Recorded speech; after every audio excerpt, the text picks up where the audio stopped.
Hey guys, so today we are going to be going over Thunder team building. Now, I know this is a video that is a long time coming, and trust me, I've been making some changes to the format, and I've tried like multiple times over several hours, and I just haven't seemed to be able to get it quite right, but I think I finally got it down now, so let's start off. So, team building. When you're building a team in the Alchemist code, the first thing you need to think about is your leader skill. Now, there are a couple of different setups for Thunder leader skills, but one of the more unique features of the Thunder element, at least in my opinion, is it's extremely well suited for running mixed damage type teams, and by that I mean mixed scaling teams, so physical attack and magic attack units. And part of that is because of its plethora of 50-20 or 40-30 leader skills that benefit both physical attack units and magic attack units. Um, as for the Nenso niches of the group, you're mostly looking at greed dike units for in terms of Nenso synergy, but there isn't as much Nenso synergy in the Thunder group as, say, the Wind group, which has all of the Desert Wind units in it. So while we don't necessarily benefit from that a lot, we do benefit from the fact that running mixed teams is definitely a little easier, in my opinion, in the Thunder group. So, great leader skills. So your 50-20 leader skills you're going to be getting from Gerard and Mayfawn. Technically speaking, Gerard, I think, is a better unit than Mayfawn is, even though I do adore my Mayfawn skin. But one thing global players are going to have to remember is it's going to be a very long time until Gerard is farmable. So unless you want to wait a very long time to get that leader skill, I would just go ahead and max Kaigan your Mayfawn. She's still a very solid unit, has an awesome outfit, no bias there, right? And you're going to be able to get access to that leader skill significantly earlier if you do. And while I know it is 2 sins, you have to look at the opportunity cost on this one, and that's how you should be choosing every decision. Paying 2 sins now instead of waiting 3 or 4 months, it might seem expensive in the present, but in the long term, you do benefit a lot, in my opinion. If you want to run a more offensive leader skill, in physical attack, Zophie is going to be your option, gaining 40% physical attack and 20% thunder all damage with her Kaigan leader skill. Zophie's a little bit more of a glass cannon, and her leader skill reflects that. Best used in event maps where you want to get it done really quickly on like auto or something, and you want to just mow down the enemy, and there are very few consequences to pay for running such a leader skill.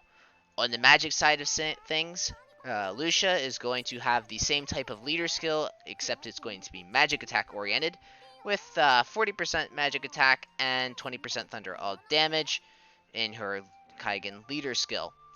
If you want a little bit more of an offensive mixed leader skill, Yuta is going to be your go-to option with a 40% HP, 30% physical attack, and 30% magic attack leader skill. One thing to note is physical attack and magic attack do scale a little bit better in most cases than all damage will. I think the only case where it doesn't is if you have like the Beastmaster and Blade Master scaling. I'd have to double check that, but in general, this is going to be a slightly more offensive skill, but you also are signing into Yuta as your support, which is not a bad thing as she is an insanely good support, but she is a limited unit and hard to get your hands on her. Other honorable mentions is probably Sharon, who's going to have a 50% HP and 40% physical attack leader skill. This is great for physical attack teams, but you give up the ability to run your magic attack units at their maximum potential by using it. Orion does have the best leader skill in the Thunder group, but he is super limited like Soul is, but he is going to function sort of like a I think in Kaigan he turns into a 50-20 unit. I can't remember off the top of my head, but he definitely does have the best leader skill of the Thunder group.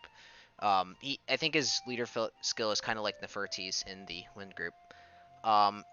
As far as budget leader skill on a free unit, a good option is Lotia if you manage to farm her up with 30% HP and 40% attack. Once again, that is a physical attack team.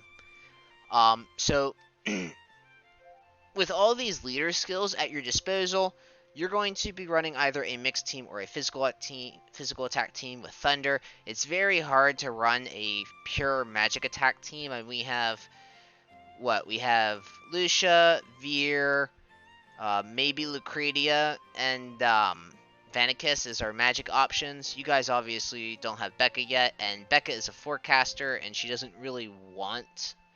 She doesn't play as nicely with the other Thunder units. She's still a great Thunder unit, but she'd much rather run her own leader skill in a Lust team, in my opinion. Although a 50% HP leader skill is all she wants to function well as a forecaster, just launching Wind Nuke after Wind Nuke. And other than that, there just really aren't many other great casters in the Thunder group, so it's relatively rare to run a magic-centered team. As far as team building goes, so I'm going to go down which each one of these units does well, and from there we're going to go over some sample teams on how you might go about building a Thunder-based team. So Gerard is probably one of the better nukers in the group. He has a charge up, he's got AoE, and he's got typeless damage. Great unit all around, and he can snowball.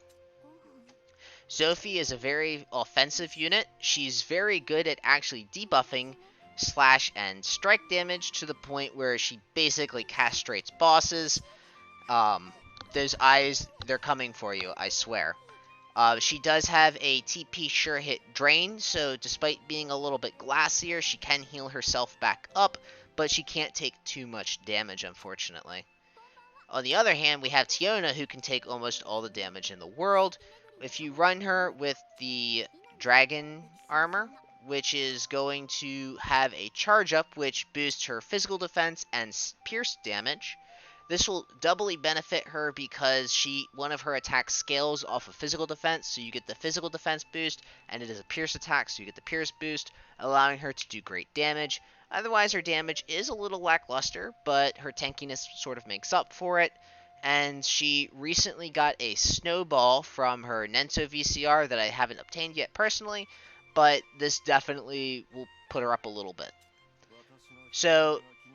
Nigel, or Corvus as he is in Global, is a assassin, first of all. I have him run as Blade Master right now for a different reason, but he's normally an assassin. He is very good at using the Magic Evade, in my opinion, and I have cheesed some maps with his job enchantment using the Evening Assassin's spin ability to get that 100% Magic Evade to have him basically pseudo-evade tank on turns.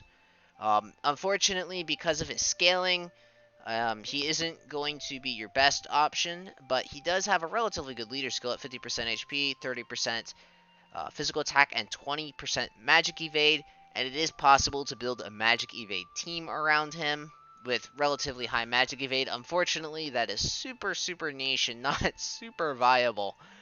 But he is fun to use, and he is an overall very solid unit. He's pretty good on any team. Mayfawn, Mayfawn's real claim to fame is she can absolutely slaughter machines, and that is definitely what she does best, but she also packs most of the attack types in the game, which is going to be very helpful on certain maps where different enemies resist different types of attack damage. Overall, you're looking at a very solid damage dealer who's pretty tanky. Lucia, she is, after her Kaigen, she sort of lost her Snowball. She still can re-equip it for long maps, but she's more about the upfront damage now, if you can, especially with her VCR. Overall, she's a great unit. She does do physical damage, though, so that's something you should keep in mind. If you need to do actual magic damage, you're going to need to use Veer or Vanicus. Great unit overall, though, and her reaction makes her deceptively tanky. So, Lotia's, well, she doesn't do a ton of damage, she can do typeless damage, and that's a big deal. There's a lot of maps in the Japan meta where certain units resist certain attack types, and being able to do a Shura charge up into a typeless damage nuke, there just aren't that many options that can do it as consistently as Lotia can, and she's also a free unit, although you do have to farm her for a very long time to get her up to par. Great unit to add on a team in some maps, not to be used in every map unless you really like her. She is still a great unit. Edgar is basically just good at killing water humans, and that's about it. He's still not that great, but he's better than he used to be. Let's see how far I am in. Okay. So, Lucretia is probably going to be your #1 go-to Veil, using her Professor. Although she does have the Bribe Plus job, which will give you access to more options with her in terms of magic damage. But generally speaking, she is used for that Veil, and she's going to be one of your better supports. On the other hand, Veer is basically going to be your Chrono support with Clock Up, as well as a magic damage nuker. Ignore the equipment I have on her. I'm experimenting with the Weapon Kaigen. That video to come in a little bit. In general, Veer is really good, and also she has very high debuff resistance, which will be very helpful in a specific floor 112. I still hate that floor. Overall, she's a very good unit, although she is limited. So, Sharon is basically what every Blade Master wished they were on their base job. Overall, I wouldn't necessarily say she's the best unit in the game. I do very much like her, as you see me use her as my player profile. And she's one of the better Thunder AoEers in the group. She does have a slight issue with Jules, but her Kaigen hasn't come out yet, so it's really hard to compare Sharon to the Kaigen units. Comparing Kaigen units to non-Kaigen units is very difficult. But once she gets her Kaigen, I'll do a review on her and get you a more updated picture on what she looks like. Fujika is your number one go-to Thunder Enchanter. She is the best Thunder Enchanter. She has her own Nenso and VCR and everything that help her out with that. She is a very good support. I do suggest raising her. She is very useful. And apparently I have to max her Archmage. Or, I'm sorry, Armor Mage. And one of the last ones here is Vanicus. Vanicus is a very budget unit, but she is still relatively solid. I wouldn't necessarily say she is the best in the current Japanese meta, but she does have access to the Wrath VCRs for females, which do help her out a lot in keeping up to par with some of the other units. Definitely a little outdated, but she's still a great unit to have, and she does have access to the Thunder Enchanter. Okay, just a few more. So, Rebecca is going to be... I mean, she technically doesn't have as much HP as Princess does for the Thunder Forecaster, but I think she is a better Thunder Forecaster. As far as her leader skills go, it's actually a Lustberg leader skill, so that doesn't really help out the Thunder group at all. But Rebecca is a great addition to any team. If you set her up right, it's easier for her to run around doing 10 to 15,000 damage to just units and just murdering them with the Wind Nuke. Just like any other Forecaster, she's a great unit to have. Unit, big support. She is arguably one of the best support kits in the game. It's very damage centered though. So if you need a healing or Veil support, she is not going to be a great option to go to. But if you want to do more damage, Udit is your gal. Great unit to have, though she is, she's kind of like Torito, where she is limited to a collab. Although she isn't an actual collab unit, she is a limited unit and very hard to obtain. So, some other mentions and ones that I haven't raised. Leviathan, I think, has 1,500 attack now in Japan, but I never did damage calcs to see what her damage looks like. It's definitely a lot better than it used to be. Magnus is a great option, as is Black Color Leviathan. They're not, I mean, I didn't raise them because I don't think they're the best options, but they are still good. Princess is a good option, although I think she's more expensive than what she is worth. But that is also, once again, my personal opinion. And of course, the one Thunder unit that I am missing is Orion. Maybe someday, just not today. I don't know too much about Kuiena, but you guys are so far out from him, it doesn't really matter. Same with Black Killer Frey. And Scar is probably a very long time away for you guys, too. So, that is all I have to say on the Thunder units. These make up the core of your Thunder group. And how exactly you want to approach team building is going to depend on your map. So, team building itself.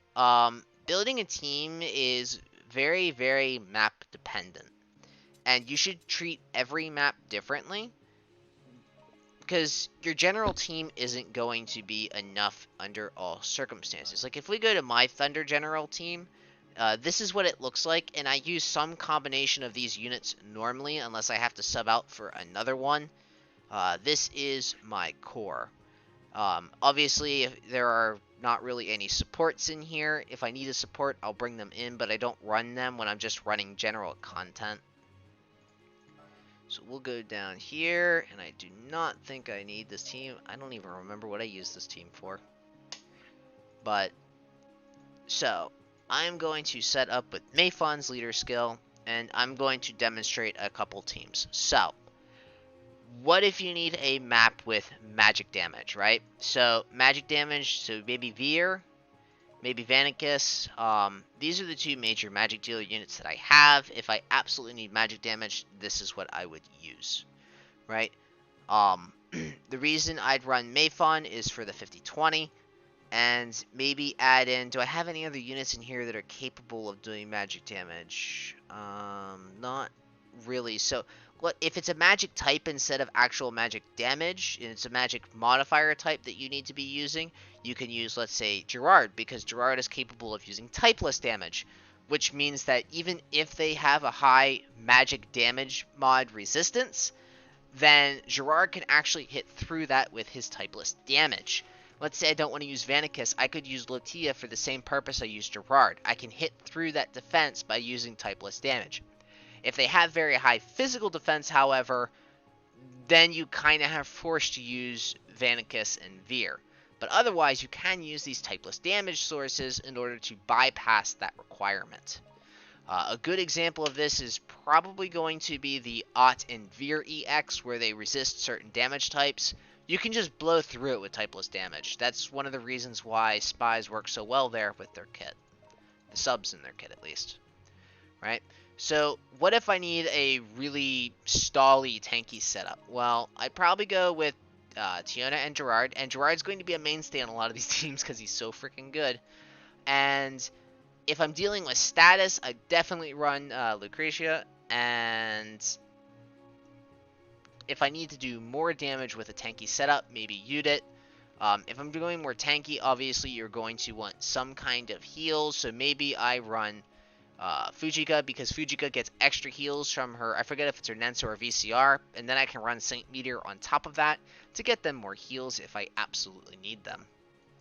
Right? So, these are just a couple of examples. Now, what if I want to just run down content, right? Well, I don't necessarily have my Kaigen leader skill on my Zophie, but if I did, I'd probably go with Zophie. Gerard is really good at dealing out tons of damage. Who else could I use? If you want to run down content, you're going to want something that's a bit more on the speedy side. So maybe I'll go with Rusha. She's got great AoE. She's pretty fast. She isn't going to benefit as much from the 40 physical attack, but she's still going to be getting that 20 all damage off that leader skill, which means she's going to be doing just as much damage as if Mayfawn was the leader skill than if Zophie was the leader skill. And Rusha's really good at just clearing out lots of extra mobs. Who else would I want in this? I'd probably go offensive. Mayfawn's a little slow, but I'd probably run Mayfawn anyways, because I don't have the other units here really built to run that sort of thing. So maybe I'd have a team that looks like this, where it's really offensively centered, and the idea is just to completely run down my enemy. And once again, these are all just ideas. They're not necessarily ideal. To come up with an ideal team for a map, you oftentimes have to run the map a couple of times to see how the enemies react, how putting units in certain positions react, because sometimes if you put your unit one space over, they'll target a different group of enemies, and that can make all the difference in the world on whether your auto is successful or not. I can't tell you how many times I've had issues with auto teams, and I've changed the way my members are positioned. Or even on maps that I'm manualing, just changing the way my units are positioned from turn 1 can really affect the outcome of how the map goes. So that is another thing that you want to keep in mind when you're team building. Your unit position actually does matter. Your speed matters, your support matters. You really want to build yourself around the map you're playing. So there really isn't much of a point of me continuing blowing through a bunch of ideas on how to set up a team. I think you guys get the picture, and I really don't want to beat a dead horse to death, because I'm not particularly known for making short videos, and I could go on forever because that's just who I am. But I hope this has given you guys a good idea on how to build your teams. One thing I did forget to mention, now that I think about it, is the Nenso synergy. your only real Nenso synergy is going to be coming between Mayfon and Rusha, and Orion if you have him. One of the nicer things about Thunder teams is that they are definitely more free to play than pay to win, with only a couple of super limited or regular limited units, and you can get most of your core with just free to play units that can be farmed. So, if you guys have any other questions about the Thunder units in general, feel free to ask them in the comments section. I hope that you guys like this format a little bit better than the last one. I definitely think it's a little more informative. Let me know what you think in the comments section about that, if I should go back to the way I did things before, or if you like this new format. It definitely took me a lot of attempts to get this right, because I felt like I overemphasized certain points than others, and I think I finally got the balance down. Um, Anyways, guys, thanks for watching as always, and I hope to see you next time.